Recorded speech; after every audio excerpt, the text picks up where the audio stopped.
Colloquial language. In this video, we're going to be defining and identifying colloquial language in a range of texts. Colloquial language is also known as everyday language, slang, informal dialogue, lingo.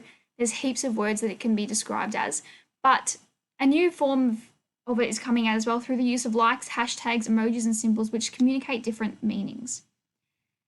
Colloquial language is different in each culture, and Australia's got some excellent ones. If you'd like to pause and have a read through the ones on the screen now, you're more than welcome to. So English is a widely known language, obviously, but each culture, country and continent, and even little towns and different things within those have their own different lingo and sayings. Social media is an up-and-coming method of communication that's no longer just face-to-face, but different apps are allowing the communication and colloquial language to further develop. So Snapchat, as you can see in the top left, uses emojis to convey feelings and emotions. So these can be added to messages, not just on Snapchat, but on anything.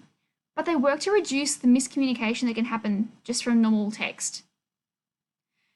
We've got the idea of likes, and these are on Facebook, they're on Instagram, they're pretty much everywhere in our lives at the moment. But it's the number of people who are appreciating your published content.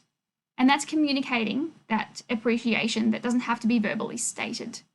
We've got text messages and acronyms that are made up to communicate some ideas. I think we all know what WTF actually means, but this mum clearly got it wrong. There's a whole lot of other ones in there as well that you are more than welcome to read, think about. I'm sure you can come up with your own as well.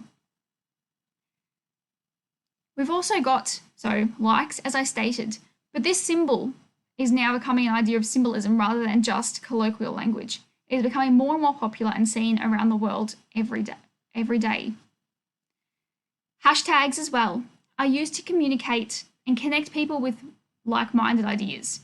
Okay, it's an easy way to search or locate posts or people, and it's creating a colloquial language that you don't have to go out and look through a phone book anymore or do a Google search. You can just hashtag and see what you've come up with. It's also in articles and texts, and the Twitter news isn't usually a great reliable source of information, but it's a great one for fake news. And this is where I have taken this article from. So it's looking at Radelaide. And I'm not going to read that to you. You're more than welcome to read it yourself. But we've got a few colloquial language examples in there, such as Wagga, which is shortened for Wagga Wagga. We've got the nearly deads. So I'm sure that's self-explanatory. Don't need to go into that one too much. We've got the idea of rad, something being really cool, hip, new. And believe it or not, the word gig is in a music gig down the bottom there. Gig is slang. It's colloquial language. So even though you can probably find it now in the dictionary, that's where it's come from.